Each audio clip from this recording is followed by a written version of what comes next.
वो आपका परमेश्वर जो खूबसूरती पैदा कर सकता है राख में से भी। सिर्फ आपको मुड़ने की जरूरत है, खुदावंद की ओर। एक बात पक्की है कि परमेश्वर अगर सबसे ज्यादा इंटरेस्टेड आपकी किसी चीज में है तो वो है आपकी स्पिरिचुअल लाइफ। ये भविष्यवाणियां, ये चंगाई, ये बरकतें, ये सभी इसी धरती के लिए और परमेश्वर ने दी हैं। इनकी निंदा करना परमेश्वर की निंदा करने के बराबर है, क्योंकि चंगाई, मिरेकल्स, बरकतें ये शैतान ने नहीं बनाई। तो इनकी निंदा करने का मतलब है कि आप अपने आप को इनके योग्य करार नहीं दे रहे हैं, आप परमेश्वर के द्वारा बनाई गई चीजों को रिजेक्ट कर रहे हैं। लेकिन दूसरा पहलू यह भी है कि परमेश्वर ने इसे बनाया क्यों है। वचन यह कहता है कि परमेश्वर ने इसे इसलिए बनाया है कि हम लोग अपनी आत्मिक जिंदगी में और मजबूत हो सकें। क्योंकि अगर किसी को उन चीजों से चंगाई मिली है जो मेडिकल साइंस नहीं कर सकी, जो जड़ी बूटियां नहीं कर सकी, तो उस व्यक्ति का विश्वास परमेश्वर के ऊपर बढ़ जाता है। और जब उस व्यक्ति का विश्वास परमेश्वर के ऊपर बढ़ता है तो उसका आउटकम क्या आता है? उसका रिजल्ट ये आता है कि वो व्यक्ति परमेश्वर के वचन के ऊपर यकीन करने लगता है। तो जो अगर परमेश्वर का वचन किसी चीज को पाप कहता है तो वो उस पाप को छोड़ने लगता है, क्योंकि उसने परमेश्वर की कृपा का स्वाद जो है वो चख लिया। कितने मेरी बात को समझते हैं? मैंने अपनी लाइफ में नोटिस किया है, लोगों को लगता है कि जिन चर्चेस में मिरेकल्स नहीं होते, लोग वचन पे ध्यान देते हैं, वो ज्यादा आत्मिक है। लेकिन इसके उल्टा है। जो लोग हीलिंग्स और मिरेकल्स को देखते हैं और वचन को सुनते हैं, वो ज्यादा स्पिरिचुअल चीजों पे ध्यान दे पाते हैं। क्यों? क्योंकि उनके सामने ऐसे प्रमाण होते हैं जो ये प्रूफ करते रहते हैं उसको कि यीशु मसीह जीवित परमेश्वर है। वो वचन से वो भटकता नहीं, उसे पता है कि जो कुछ मैं सुन रहा हूं ये वाकई में रियल है। नहीं तो जो बातें हैं वो बहुत से लोग करते हैं, बहुत से अन्य लोग भी बातें बहुत बड़ी बड़ी करते हैं। उनके पास भी बड़ी बड़ी स्टोरीज हैं सुनाने की, चमत्कार की स्टोरीज, बड़ी बड़ी बातों की कहानियां। पर उनके जो लोग हैं वो धरती के ऊपर उन चीजों को देख नहीं पाते हैं, एक्सपीरियंस नहीं कर पाते हैं। पर जो क्रिश्चियन लोग हैं, आप लोग हैं, जब आप ऐसी बातें बाइबल से सुनते हैं कि परमेश्वर ने ये मिरेकल कर दिया, परमेश्वर ने ये हीलिंग की, और आप आज के दिन में भी उसे पूरा होते हुए देखते हैं, ये आपकी स्पिरिचुअल लाइफ को स्ट्रांग करता है। आमीन। लेकिन ये चीजें इसलिए हो रही हैं कि परमेश्वर का जो असल मकसद ये है कि आपकी स्पिरिचुअल लाइफ स्ट्रांग हो। और स्पिरिचुअल लाइफ को स्ट्रांग करने का भी एक मकसद है कि आप अपने उद्धार में बने रहें। आप स्वर्ग जा रहे हैं, आपको आज पता है। क्या हो अगर कल आप गुनाह कर ले तो फिर तो आप नहीं जा रहे, परसों आप व्यभिचार में पड़ जाएं फिर तो आप नहीं जा रहे। तो वचन आपको आत्मिक जिंदगी, मजबूत आत्मिक जिंदगी हेल्प करती है आपकी कि आप उद्धार में बने रहें। और हीलिंग्स और मिरेकल्स और परमेश्वर की पावर हेल्प करती है कि आप स्पिरिचुअल लाइफ में बने रहें। तो ये एक दूसरे के साथ जुड़ी हुई चीजें हैं। कितने मेरी बातों को समझ रहे हैं? इसलिए जो कुछ परमेश्वर ने इंतजाम किया है उस इंतजाम को कभी भी निंदा ना करें। जो कुछ परमेश्वर ने दिया है उसको एक्सेप्ट करें, उसकी तारीफ करें और आगे बढ़ें और देखें फिर परमेश्वर किस तरह से आपकी लाइफ में रास्तों को ओपन करता है। आमीन। अगर आप इस पूरे यूनिवर्स में धरती को देखेंगे तो जो पेन की नींव होती है वो भी बड़ी है, धरती उससे भी छोटी है। सूर्य धरती से 13 लाख गुना बड़ा है। मतलब ऐसी पृथ्वी 13 लाख इकट्ठी हो जाए तो सूर्य के समान है। और सूर्य इतना छोटा है तारा, सूर्य से भी कई लाख गुना तारे हैं जो चमकते हैं, जो जल रहे हैं, जो बड़े हैं, जो परमेश्वर ने बनाए। ऐसे प्लैनेट्स बनाए हैं जो जिन पर हीरों की वर्षा होती है। ऐसे प्लैनेट्स हैं जो पूरे के पूरे हीरे के बने हुए हैं। यूनिवर्स परमेश्वर ने ऐसा बनाया और धरती एक बिंदु के समान है। मैं ये क्यों कह रहा हूं कि आपको ये समझ होनी चाहिए कि आपकी लाइफ, आपकी जो जिंदगी है, आप इसे पूरी तरह से समझ नहीं सकते जब तक आप परमेश्वर के कदमों में नहीं आए। अमृतसर मीटिंग के दौरान जब मैं पुलपिट पे गया तो परमेश्वर ने मुझसे कहा इनको बोल। मैं वो तैयार करके नहीं गया था, जो तैयार वचन था वो और था। परमेश्वर ने कहा इनको बोल, अगर ये मेरे साथ वफादार नहीं होंगे तो ये झूठ पर यकीन करने लगेंगे। तो जाके बोलेगा हाँ बहन जी आप बहुत सोहनी स्कीम आए, हाँ देखियो तुसी इन्ने पैसे लाने तो इन्ने बन जाने। आप फंस जाएंगे। आप वो काम करेंगे जिनमें आपको फ्यूचर में कर्जे का सामना करना पड़ेगा। आप वो काम करने लगेंगे जो आपको नुकसान करेगा फ्यूचर में। परमेश्वर ने कहा जो लोग मुझसे वफादार नहीं हैं वो झूठ पर यकीन करने लगेंगे। परमेश्वर आपके खिलाफ नहीं होता, लेकिन उसका ये सिस्टम है कि सारी चीजें आपके खिलाफ काम करना शुरू कर देती हैं। जब आपके जीवन में परमेश्वर नहीं होता और चीजें आपके खिलाफ काम करती हैं, फिर कोट्स निकलते हैं। जिंदगी एक संघर्ष है, जिंदगी दुखों से भरी हुई है। फिर वो सारी चीजें निकलेंगी जो परमेश्वर ने नहीं निकाली आपके लिए। वो तो कह रहा है कि जिंदगी एक ब्लेसिंग है, मैंने तुझे दी है, सारे सुख मैंने तेरे लिए बनाए हैं, तुझे क्या करना है, तुझे मेरे साथ चलना है। स्पिरिचुअल लाइफ पे जब आप बढ़ने लगते हैं और आप एक फैसला करते हैं कि आज से मैं परमेश्वर के संग चलूंगा, आप जैसे ये फैसला करते हैं, हो सकता है बाहरी रूप से आपको कोई भी बदलाव कुछ दिनों तक, कुछ महीनों और शायद कुछ सालों तक भी दिखाई ना दे। इसका मतलब ये नहीं है कि परमेश्वर आपके विषय में सोच नहीं रहा या काम नहीं कर रहा। एक स्टोरी को हम जानते हैं रूथ की। नियोमी, उसका पति, वचन कहता है जब आप रूथ की पुस्तक पढ़ते हैं कि जब बैतलहम में जब उनके घर में अकाल पड़ा तो वो मोआब देश में चले गए। बैतलहम ऊंचा है, मोआब नीचा है। स्पिरिचुअल मतलब है जब आपकी स्पिरिचुअल, आपकी आत्मिक, आपकी क्रिश्चियन लाइफ में कोई दिक्कत होती है, आप उस दिक्कत को मोआब जाकर, अपनी आत्मा में नीचे जाकर, प्रेयर लाइफ को बंद करके, खुदा के वचन को तोड़कर उस प्रॉब्लम को सॉल्व करने की कोशिश कभी मत करें। बैतलहम का मतलब है रोटी का घर। रोटी के घर में अकाल पड़ गया। कई बार आपकी क्रिश्चियन लाइफ में उल्टा हो जाता है, आप हीलिंग का प्रचार करते करते खुद बीमार हो जाते हैं। इसका मतलब यह नहीं है कि परमेश्वर का वचन खत्म हो गया या उसका असर खत्म हो गया या वो नाकाम हो गया। इसका मतलब यह है कि परमेश्वर आपको कुछ सिखाना चाहता है। अब जब वो मोआब देश में चले गए, उसका पति मर गया। उनको अकल आनी चाहिए थी कि जिस मौत के डर के मारे हमने अपना देश छोड़ा, यहोवा की आराधना करना छोड़ के उस देश में आ गए जिससे परमेश्वर नफरत करता है। वो मोआबी जाति में आ गए जो बाप और बेटी से पैदा हुई थी, जिससे परमेश्वर नफरत करता है। उस जाति में हम आ गए, अपनी आत्मिक जिंदगी को छोड़ दिया, पर समझ नहीं आई। पति मर गया फिर भी समझ नहीं आई। कुछ लोग ठीक होते हैं, जब परमेश्वर उन्हें सजा देता है वो उसको समझते हैं कि नहीं ये परीक्षा होगी, लेकिन कई बार वो परीक्षा नहीं होती, परमेश्वर उन्हें कुछ दिखाता है, फिर भी वो समझी नहीं। और अब उसके दोनों बेटे मर गए और वो खाली हो गई और सिर्फ अपनी 2 बहुओं के साथ हो गई। और फिर उसे समाचार मिला कि तेरा अपना देश बहुत प्रॉस्पर हो रहा है। तो वचन कहता है वो सोचने लगी कि मैं बैतलहम वापस जाऊं। जब वापस जाने लगी, दोनों बहुओं को बुला के पूछा कि बेटियों तुम वापस चली जाओ, मेरे पास कोई पुत्र नहीं है कि मैं तुम्हारी दोबारा शादी कर दूं, मेरे पास कोई बेटा नहीं है, ना ही मैं पति करूंगी कि उसका मेरे बच्चे हो और फिर तुम उनसे शादियां करो। क्या उनके सियाने होने तक तुम आशा लगाई रहेगी? तो वापस चली जाओ। तो वचन कहता है जेठानी वापस चली गई, ओपरा वापस चली गई। उसने संसार को चुना, पति के सुख को चुना, पर उसे यह मालूम था कि मेरी सास जीवित परमेश्वर को मानती है।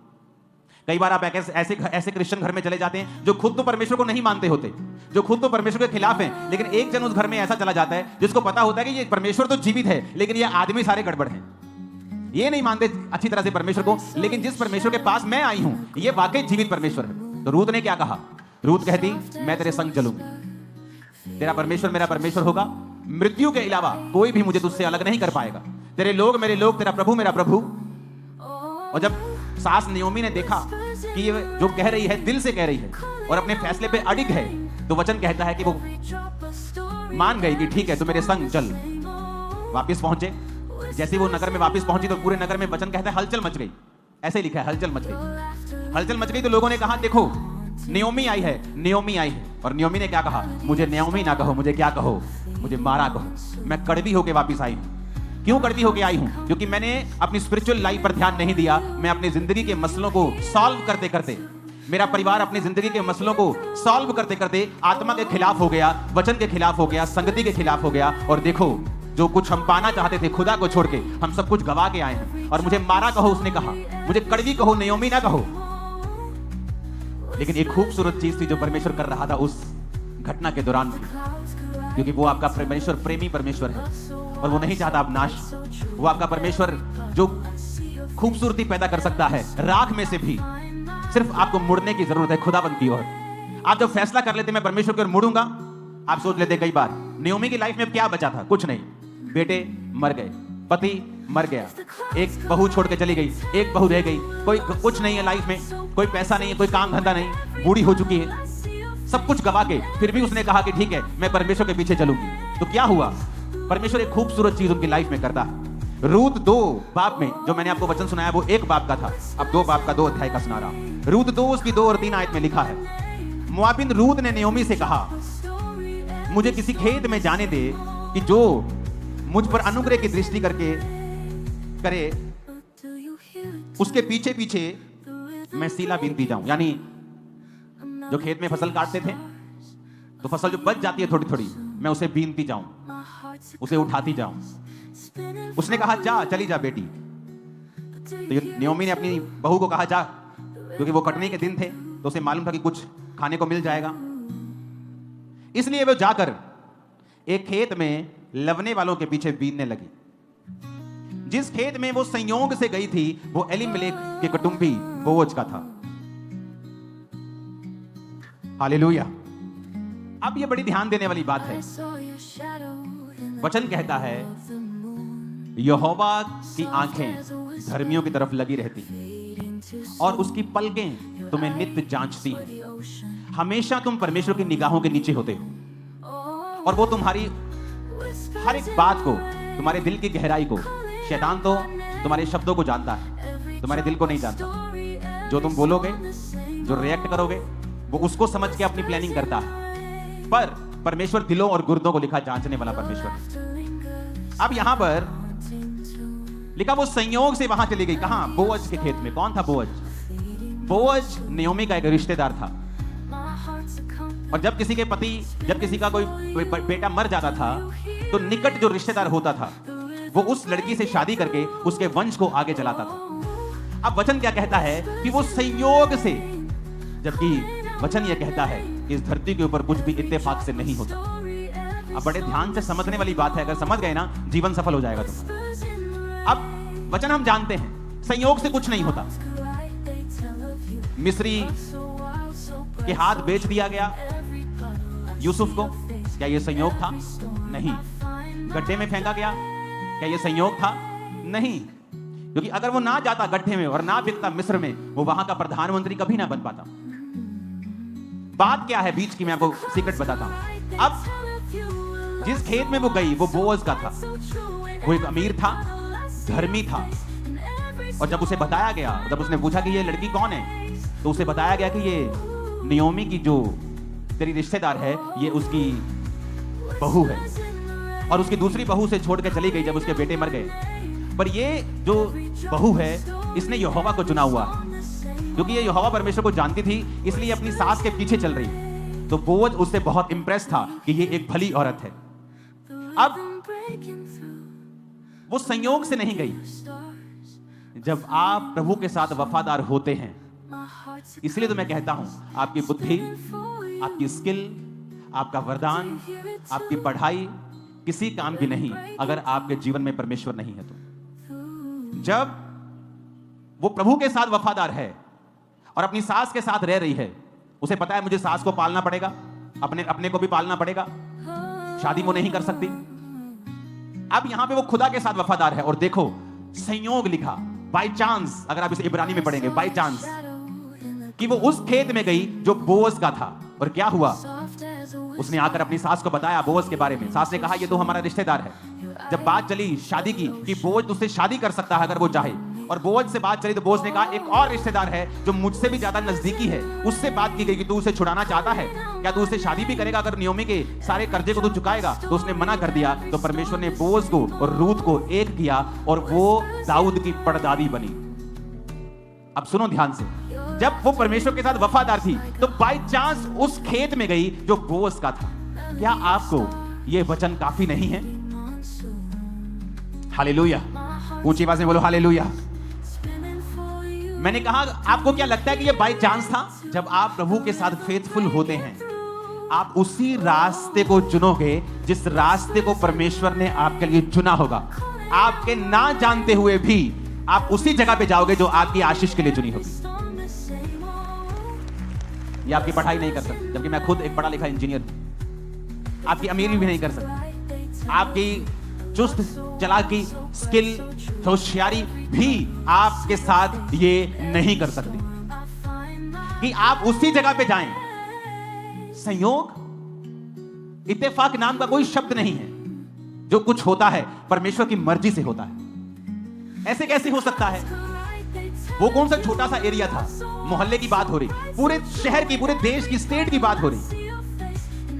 अगर आप इसके 1 किलोमीटर में चले जाएं चर्च के, तो कम से कम 200 लोगों की जगहें होंगी, 300 लोगों की जगहें होंगी।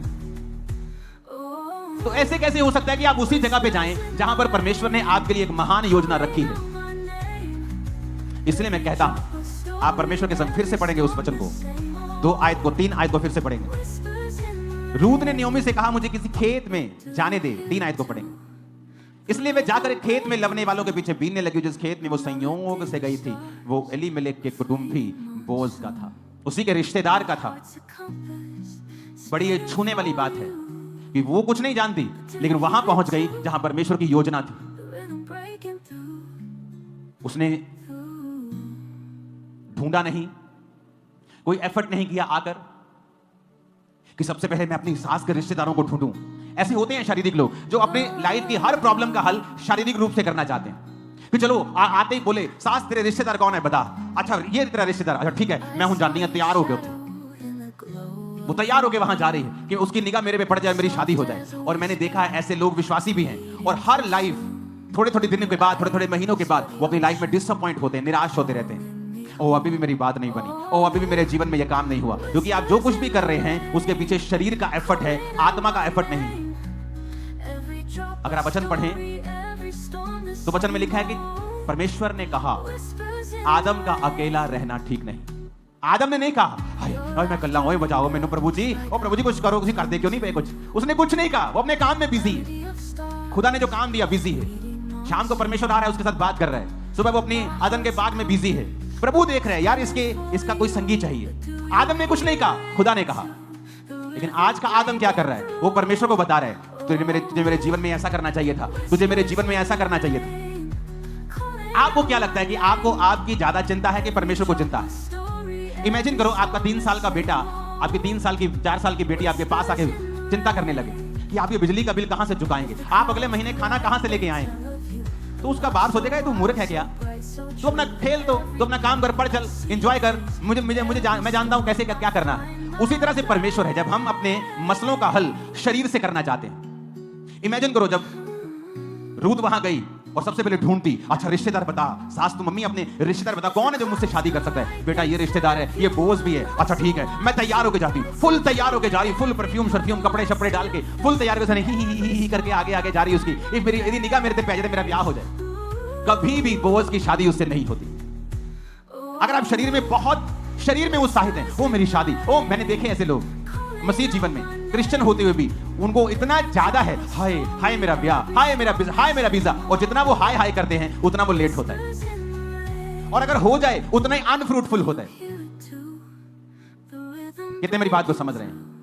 वहां पे जो पोजीशन समझनी बहुत जरूरी है, यहां स्पिरिचुअल पोजीशन, स्पिरिचुअल मैं कहां खड़ा हूंगा और मुझे कहां खड़े रहना है। ये सड़क पे से परमेश्वर जा रहे हैं और उस 12 साल की लहू बहने वाली औरत को चंगियाई चाहिए, तो वो यहां खड़ी होगी कि वो पिछली सड़क में खड़ी होगी? बोलो, यहीं खड़ी होगी कि नहीं? आत्मा में भी पोजीशंस हैं, आत्मा में भी लोकेशन है कि किस लोकेशन पे आप रहेंगे तो वहां पे ही आपकी हीलिंग होगी, वहीं पे बरकत आएगी, वहीं पे आशीष आएगी। अब रूत का ध्यान नहीं है शादी करने में, उसका ध्यान यह है कि जो कुछ हो गया ठीक है, मैं प्रार्थना करूंगी, सास के साथ रहूंगी, काम करूंगी, बस परमेश्वर मुझे मिल गया काफी है। ये उसकी लाइफ का मुद्दा बन चुका है। अगर नहीं होता तो आप जानते हैं जिस दिन वो सीला बीनने के लिए यानी फसल बीनने के लिए वहां पे गई, वो एक आम लेबरर थी, आम मजदूरों की तरह वहां पे गई थी। क्यों? क्योंकि जब उसने आकर बताया कि बोझ ने मुझसे बात की है, कि जब बोझ को उसके बारे में बताया गया तो बोझ ने उसकी प्रशंसा की कि तेरे बारे में मुझे सब बताया गया है कि तू अपने सास और खुदा के साथ तू वफादार रही है। अब ऐसा कर, तू जहां दिल करता है वहां तू बीन और जा और अपने लिए अपनी सास के लिए इकट्ठा कर। अपने नौकरों को बता दिया इसको रोकना मत, इसको तंग मत करना। उसने कहा जहां से ये लोग पानी पीते हैं तू भी वहीं से पानी पीना, और जब ये लोग खाना खाते तुम वही खाना। उसको फेवर दिया उसने, बोझ ने, जब उसको मालूम हुआ कि ये वफादार है। और उसने घर आके बताया कि मैं 22 लीटर आज अनाज लेके आई हूं। 22 लीटर अनाज उसको मिला एक दिन में। अगर वो 10-15 दिन भी लगातार जाती तो पूरे साल का अनाज इकट्ठा कर लेती। तो सास खुश थी, तो उसने सास को बताया कि मुझे बोझ मिला, और सास को मालूम था बोझ कौन है। तो उसने कहा बेटी अब तू जाएगी तो स्नान करके और तेल लगा के तैयार होके जा। इसका मतलब जब वो पहली बार गई थी तो एक लेबरर की तरह, एक आम मजदूर की तरह वो गई। उसके दिल में कुछ नहीं था, और जिस खेत में वो गई थी उसे मालूम भी नहीं था वो कौन सा खेत है। कितने मेरी बात को समझ रहे हैं? उसे मालूम नहीं था। लेकिन जब आप खुदा के साथ वफादार होते हैं इस घर को, इस आयत को घरों में लिख के लगा लो। वो ऐसे इवेंट्स करेगा आपके साथ जो आपने अरेंज नहीं किए होंगे पर खुदा ने किए होंगे, और वो इवेंट्स आपकी लाइफ को सदा के लिए पूरी तरह से बदल के रख देंगे। सदा के लिए, सदा के लिए मैं आपको बता रहा हूं। इमेजिन करो अगर अप्रोच उसी रूत की शारीरिक होती। पहले वो पूछती फिरती, अच्छा बोअज का खेत कौन सा है? ओ परे है बोअज। अब मैं तैयार होके जानी, तैयार होके परफ्यूम लगा के अच्छी तरह से जाती, बात करती, ही हू करके उसको इंप्रेस करने की कोशिश करती। वो कभी इंप्रेस ना होता, क्योंकि उसके दिल में ये यहोवा ने डाला था कि वो उसके साथ अब शादी करे, क्योंकि उसको वो औरत भली जान पड़ी, गुड कैरेक्टर की जान पड़ी थी। आप शरीरों से मसले हल करने की कोशिश करते हैं, आप डिसअपॉइंटमेंट्स के साथ डिसअपॉइंटमेंट आप लेते हैं। एक बार मैंने एक बहुत बड़े सेलिब्रिटी को मैसेज किया। मैंने कहा आप जो कर रहे हो ये आपकी लाइफ में फिर से एक निराशा को लेके आएगा। वो मेरी बात को अच्छी तरह से ले नहीं पाया और फिर उसकी लाइफ में एक निराशा ने जन्म लिया जिसने उसको तोड़ दिया। और मैंने उसको पहले ही बता दिया था कि ऐसा ऐसा आपके साथ होगा, क्योंकि जो आप कर रहे हो ये आपको निराशा की ओर लेके जाएगा, क्योंकि इसमें परमेश्वर का वचन टूट रहा है। और उसके साथ वैसा ही हुआ। उसके बाद थोड़े दिन उसने मुझसे बात नहीं की, क्योंकि लोगों को चाहिए कि वो उनका मनपसंद भविष्यवाणियां उनको दे, पर अगर आप लोगों को राइट वर्ड नहीं देंगे आप प्रभु के साथ गद्दारी कर रहे हैं। लोग आए या जाएं, आपका वचन करेक्ट होना चाहिए। अब यहां पे क्योंकि जब परमेश्वर का हाथ आपके सिर के ऊपर है, आप चूज ही वही करेंगे। वो रिश्तेदार जिसका कभी मूड नहीं बना आपकी हेल्प करने का, उसका मूड बन जाएगा। आप बोलेंगे ये तो मेरे को लाइक भी नहीं करता था। सडनली कुछ ऐसा होगा जो आपने एक्सपेक्ट नहीं किया होगा। आपकी फाइनेंशियल लाइफ में, स्पिरिचुअल लाइफ में, आपके बच्चों की लाइफ में। और सबसे बड़ा काम जो परमेश्वर आपकी लाइफ में करता है, जब आप खुदा के साथ सही चलते हैं, तो नोट कर लेना, वो आपके परिवार में होता है। सबसे बड़ा काम आपकी फैमिली। बिगेस्ट मिरेकल आपकी फैमिली का जो स्वभाव है उसे परमेश्वर चेंज करना शुरू करता है। उत्पत्ति 39 उसकी 2 से 4 आयत को पढ़ेंगे। यूसुफ अपने मिस्री स्वामी के घर में रहता था और यहोवा उसके संग था, इसलिए वह भाग्यवान पुरुष हो गया। यूसुफ के स्वामी ने देखा कि यहोवा उसके संग रहता है और जो काम वह करता है यहोवा उसके हाथ से सफल कर देता है। उसके अनुग्रह की दृष्टि उस पर हुई और वह सेवा टहल करने के लिए नियुक्त किया गया, और उसके घर का अधिकारी बनके उसने सब कुछ अपने उसके हाथ में सौंप दिया। जब वो जेल में चला गया तो उत्पत्ति 39:21 में लिखा है, यहोवा यूसुफ के संग रहा, उस पर करुणा की, और बंदी गृह के दरोगा के अनुग्रह की दृष्टि उस पर हुई। इसलिए बंदी गृह के दरोगा ने सब बंदियों को जो कारागार में यूसुफ के हाथ में सौंप दिया, और जो जो काम वो वहां करते थे यूसुफ की आज्ञा से होता था। यूसुफ के वश में जो कुछ था उसमें से बंदी गृह के दरोगा को कोई वस्तु देखनी ना पड़ती थी, क्योंकि यहोवा यूसुफ के साथ था। सब बोलो आमीन। अब यहां पर सेम एग्जांपल है। उसके भाइयों ने उसे गड्ढे में फेंका, फिर उठाकर बेच दिया। पर बात यह नहीं आपकी लाइफ में मुसीबत कितनी बड़ी, बात यह है कि आप परमेश्वर आपके संग है कि नहीं। प्रभु उसके संग था। जिस घर में वो नौकर के रूप में गया, उस घर का अधिकारी बनने में उसे सालों नहीं महीनों लगे सिर्फ। क्यों? यहोवा उसके संग था। इसका मतलब क्या है कि वो वचन के संग चल रहा है। अगर आप व्यभिचार में हैं, इसका मतलब यहोवा आपके संग नहीं है, क्योंकि आपने वचन को तोड़ा है। अगर आप चोरी करते हैं, इसका मतलब आप परमेश्वर के संग नहीं हैं। अगर आप मूर्ति पूजा में हैं, आप प्रभु के संग नहीं हैं। आपके बहुत सारे ईश्वर परमेश्वर हैं, आप यहोवा के संग नहीं हैं। यहोवा आपके संग तब तक है जब तक आप परमेश्वर के वचन को जानते और मानते हैं। तो क्या लिखा? जो कुछ यूसुफ करता था यहोवा उसको सफल करता था। आप प्रचारक हैं, विश्वासी हैं, कुछ भी हैं, अगर आपकी लाइफ में फेलियर्स आ रहे हैं, आप गलत दिशा में हैं। क्योंकि अगर आप यहोवा आपके संग है, कुछ लोगों की आदत होती है वो सेवा नहीं करते, सिर्फ निंदा करते हैं, लाने की, धमकाने की, वो वचन की, वो वचन, उन्हें तर्क वितर्क करने का रोग हो गया है। अगर आप उनकी जिंदगी को पर्सनली जाके देखेंगे तो अपनी लाइफ में हर पहलू में फेल हो चुके हैं। सब तरफ से, सेवकाई, घर, बाहर, सेहत, फाइनेंस, हर तरफ से वो फेल है। क्यों? उन्हें लगता है यहोवा उनके संग है। अगर यहोवा उनके संग होता तो वचन कहता है जो कुछ यूसुफ करता था वो सफल होता था। आज मैं बहुत से बिजनेस कर सकता हूं और सफल होकर करोड़ों कमा सकता हूं पर्सनल। मैं नहीं करता हूं क्योंकि मेरे पास समय नहीं। मैं सेवा में अपने आप को दे चुका हूं पूरी तरह से। मैं काम भी वही करता हूं जिसमें मुझे टाइम ना देना पड़े, मैं अपना पूरा समय परमेश्वर को और प्रार्थना में और उपवास में दे सकूं। लेकिन अगर मैं कुछ करूंगा तो वो सफल होगा, क्योंकि परमेश्वर मेरे संग है, मुझे मालूम है। और जो कुछ मैंने किया है उसमें मैं सफल हुआ हूं, क्योंकि परमेश्वर मेरे संग है, मुझे मालूम है। प्रभु मेरे संग इसलिए है क्योंकि मैंने वचन को प्रैक्टिकली पूरा किया। और वचन क्या कहता है? जब उस घर के मेन बंदे ने गलत फहमी से उसको जेल में डाल दिया, लिखा जेल में भी यहोवा उसके संग था। जेल जाकर दरोगा की दृष्टि उस पर हुई और जेल में भी यहोवा उसको प्रॉस्पर करने लगा और सारे कैदियों का उसको लीडर बना के सब कुछ दरोगा ने उसके हाथ में सौंप दिया। ये साबित करता है कि यहोवा उसके संग था। तो प्रॉब्लम ये नहीं है कि आपकी लाइफ में गरीबी है या आपकी लाइफ में संघर्ष है या आपकी लाइफ में किसी खास मसले के ऊपर आप तंग हैं। प्रॉब्लम ये है क्या यहोवा आपके संग है या नहीं। अगर तो वो आपके संग है, आप बड़ी से बड़ी मुसीबत को तोड़ के बाहर आ जाएं और आगे बढ़ेंगे। वो गरीबी का श्राप हो, बीमारी का श्राप हो, वो कुछ भी हो, क्या यहोवा आपके संग है या नहीं। वचन में लिखा है, न्यायों 2 उसकी 11 आयत पढ़ेंगे। यहोशू के मरने के बाद जब उनका कोई भी लीडर नहीं था तो लिखा इजरायली वो करने लगे जो यहोवा की दृष्टि में बुरा है और बाल नामक देवताओं की उपासना करने लगे। वे अपने पूर्वजों के परमेश्वर यहोवा को जो उन्हें मिस्र से निकाल लाया था त्याग कर प्राय देवताओं की उपासना करने लगे और उन्हें दंडवत किया और यहोवा को गुस्सा दिलाया। 14 आयत में लिखा है, इसलिए यहोवा का कोप इजराइलियों पर भड़का और उसने लुटेरों के हाथ में उन्हें कर दिया। लुटेरे उन्हें लूटने लगे, उन्हें चारों ओर के शत्रुओं के परमेश्वर ने उन्हें अधीन कर दिया। वे अपने शत्रुओं के सामने ठहर न सके। अब ध्यान से सुनना अगली आयत। मैं चाहता हूं मैं 1 2 3 करूं, आप इसे पूरी चर्च ऊंची आवाज में पढ़ो। 1 2 3। जहां कहीं वो बाहर जाते थे, अब बोलो ऊंची आवाज में, अपने पड़ोसी के कानों में भी बोलो, बोलो जहां कहीं। बोलो अपने पड़ोसी को। कोई लिखा है कि सिर्फ इस साइड या उस साइड? जहां कहीं, मतलब एनीवेयर। तुम्हारा दिल कर रहा है उठ के चलो आज मैं अमेरिका चलता हूं, वहां पे काम बहुत है, डॉलर में कमाऊंगा।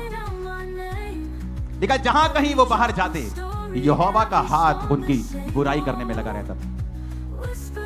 जैसे यहोवा ने उनसे कहा था और शपथ खाई थी, इस प्रकार वो बड़े संकट में पड़ गए। अब बात यहां पे है, जब वो परमेश्वर से मुड़ गए, जब तक तो यहोशू था, बल्ले बल्ले हो रही थी। जब यहोशू चला गया, 110 साल का होकर सो गया, मर गया, अब फिर से लिखा वो वही करने लगे। अब जब वही करने लगे तो लिखा जहां कहीं, जिधर कहीं वो बिजनेस करने जाते थे, वो काम करने जाते थे, नौकरी करने जाते थे, युद्ध लड़ने जाते थे, कमेटी डालते थे, वो मर जाती थी। कहता कुछ भी वो करते थे, यहोवा का हाथ उनकी बुराई करने में लगा रहता था। वो जहां कहीं चुन लें, इधर उधर कुछ चुन लें, उनका बुराई होता था। लोग बोलते हैं कई बार, मैं कुछ भी कर लूं मेरे साथ सही नहीं होता, मैं कुछ भी कर लूं मैं कभी फलवंत नहीं हुआ। कारण आप परमेश्वर से दूर हैं। ये है लिखा, परमेश्वर ने उन्हें शत्रुओं के अधीन कर दिया। फिर आप शैतान की अधीनगी में चले जाते हैं, शैतान के बंधनों के नीचे, डर के नीचे, बीमारियों के नीचे, कर्जे के नीचे, डिप्रेशन के नीचे। ये लिखा, यहोवा का हाथ उनकी बुराई करने में लगा रहता था। और उधर नियोमी और रूत का केस देखो, जहां कहीं वो गई उस खेत की मालिक बन गई, दाऊद की परदादी बन गई, यीशु मसीह की रिश्तेदार बन गई। इससे बड़ी कोई स्टेटमेंट नहीं। जीसस की ब्लड लाइन में घुस गई वो, यीशु मसीह की रिश्तेदार बन गई वो। पता है, ब्लड की रिश्तेदार, ब्लड लाइन में चली गई, जीसस क्राइस्ट की ब्लड की रिश्तेदार बन गई वो, क्योंकि वो दाऊद के कुल से पैदा हुआ। जब आप प्रभु के साथ सही चलेंगे ना,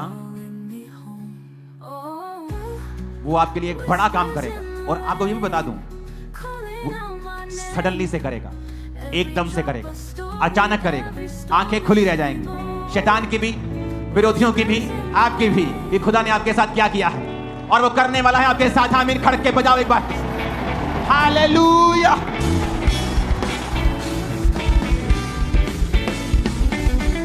आमीन। आप सीक्रेट भेद समझ रहे हैं कि नहीं समझ रहे?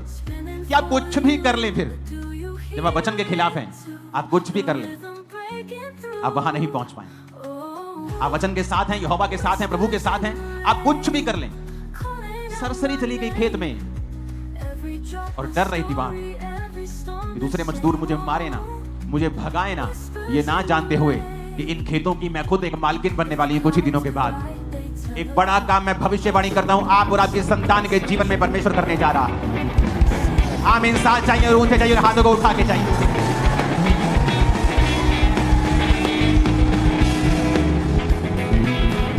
हालेलुया। आपको मालूम नहीं होता जब आप प्रभु के साथ वफादार होते हैं ना, आपको नहीं पता किस दिन आपका नंबर आएगा और किस दिन एक ऐसी घटना होगी जो आपकी लाइफ को पूरी तरह से बदल देगी। वेट करें, यहोवा की बाट जोते रहें, उस पर भरोसा रखें। उसने आपको छोड़ा नहीं, उसकी पल के नित्य आपको जांचती है। वो धर्मी को नित्य देखता है, उसकी पल के नित्य आपको जांचती है। इस धरती पर इत्तेफाक से कुछ नहीं होता, सब कुछ कंट्रोल में खुदा के। उसे ये दिखाएं सिर्फ कि आप उसके साथ वफादार हैं, दैट्स इट। समाज का डर कुछ नहीं दे पाए। जिंदगी का डर, एलीमेलेक नियोमी को था कि यहां रहेंगे तो मर जाएंगे। अरे नहीं, वहां रहे तो मर गए, यहां रहे तो जी जाते तुम लोग। जीसस में परीक्षा आती, मसीहत में परीक्षा आती तो मरते नहीं, लेकिन भाग के जो परीक्षा आएगी उसमें तुम मर जाओगे। अपने पड़ोसी को बोलो खुदा के साथ वफादार रहे। फिर से बोलो ऊंची आवाज, आमीन। इमेजिन करो, लिखा है, फिर से पढ़ेंगे, जहां कहीं, वो पंजाबी में भी एक आयत आ रही, देखो, अते जिथे किते, देखो बाइबल में लिखा है, जिथे किते ओ बाहर निकले यहोवा दा हथ ओना उते बुरियाई दे लई सी। जिथे किते ओ बाहर निकले, लिखे जिथे किते ओ बाहर निकले यहोवा दा हथ ओना उते बुरियाई दे लई सी।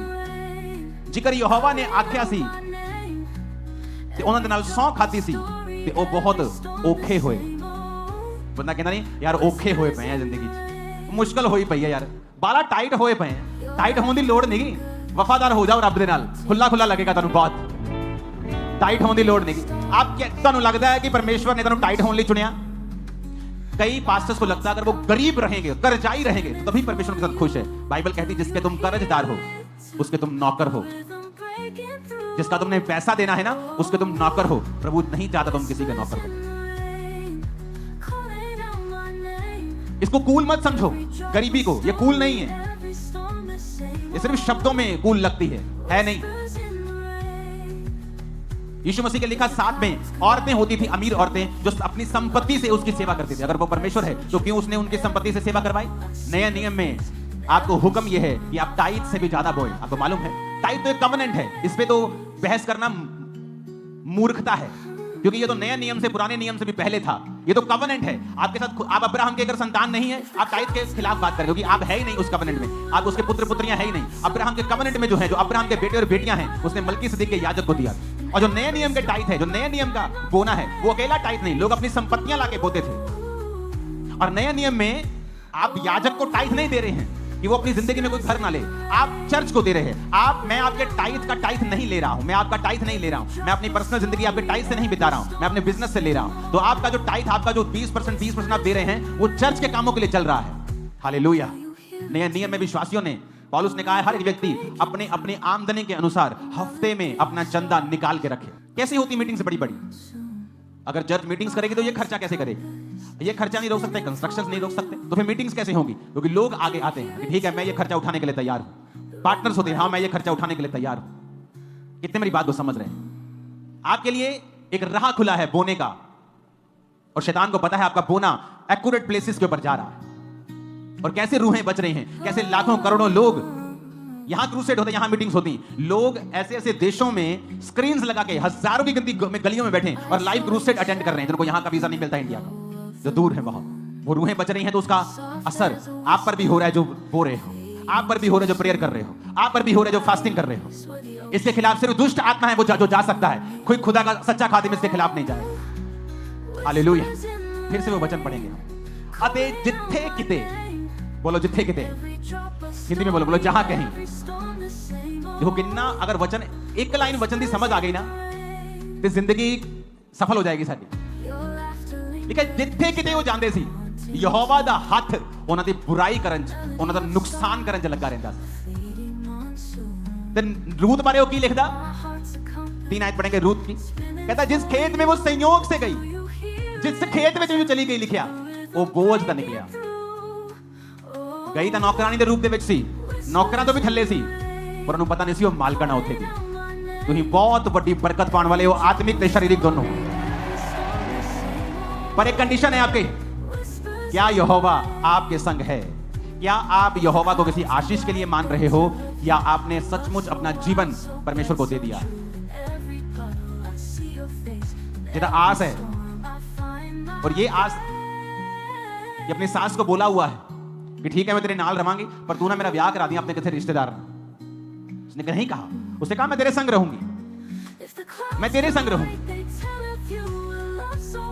और जाके शरीर में मसला हल नहीं किया। आज बहुत से क्रिश्चियंस, पॉलिटिशियंस, पास्टर्स मसलों को शरीर में हल करना चाहते हैं, जबकि आप और मैं आत्मिक जिंदगी में बुलाए गए हैं, जहां हमें स्पिरिचुअल लाइफ को पहले फुलफिल करना। हमें रूत की पुस्तक को मैं खोल रहा हूं आपको एक चीज पढ़ाने के लिए। रूत की पुस्तक अगर आप खोलेंगे, न्यायों के बाद आपको मिलेगी। न्यायों में आपने अलग अलग लोगों को पढ़ा होगा, उसके बाद रूत आती है। एक चीज मैं आपको पढ़ाना चाहता हूं, यह भी बड़ी जबरदस्त है, यह आपकी लाइफ में एक आस को पैदा करेगी।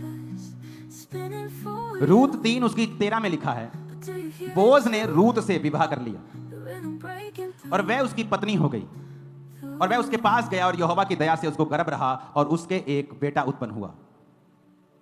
स्त्रियों ने नयोमी से कहा, यहोवा धन्य है जिसने तुझे आज छुड़ाने वाले रिश्तेदार के बिना नहीं छोड़ा, इज़राइल में इसका बड़ा नाम हो।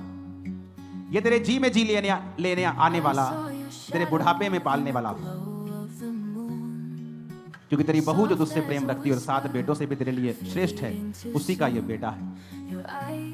नयोमी उस बच्चे को गोद में उठाकर उसकी धाय का काम करने लगी। उसकी पड़ोसिनों ने यह कहकर नयोमी के एक बेटा उत्पन्न हुआ है, लड़के का नाम ओबेद रखा, यिशै का पिता और दाऊद का दादा वही हुआ। आपने ध्यान से पढ़ा? आपने ध्यान से नहीं पढ़ा। 17 को पढ़ेंगे फिर से, 17 से पहले 13 को पढ़ेंगे ऊंची आवाज में। 1 2 3 बोलूंगा, ऊंची पढ़ना, ओके? 17 13 को पढ़ेंगे, 1 2 3 क्वायर पढ़ना इसको। तब बोज ने रूत से विवाह कर लिया। 1 मिनट, दूल्हा कौन भाई? बोलो ऊंची आवाज, बोज। दुल्हन कौन है? रूत। दूल्हा कौन? मैं छठना नहीं करूं, टीचर है मैं थोड़ा आज, जहां तक ऊंची आवाज नहीं बोल। दूल्हा कौन? दुल्हन कौन? रूत। 17 ऐसे लिखा, वो पढ़ांगे। और उसकी पड़ोसिनों ने यह कहकर नयोमी का एक बेटा उत्पन्न हुआ है। पुत्र किदे होया? बेटा किसका? किसको बोल रहे? बेटा किसके हुआ? पर बेटा किसके हुआ था? रूत के। 13 आयत को फिर से पढ़ेंगे। बोअज ने रूत से विवाह कर लिया और उसकी पत्नी वो हो गई, यहोवा की दया से उसको गर्भ रहा और उसके बेटा उत्पन्न हुआ। पर वो बेटा कहलाया किसका? नयोमी का। क्यों? क्योंकि परमेश्वर ने जो नयोमी से छीन लिया था उसको वापस कर दिया। नयोमी सपने में भी सोच नहीं सकती थी, जब उसका पति मर गया, उसके दोनों बेटे मर गए, कि कहीं फिर से कहीं मेरी जिंदगी आबाद हो जाएगी। अब सामने डिसीजन ले लिया कि मैं यहोवा के साथ वफादार रहूंगी।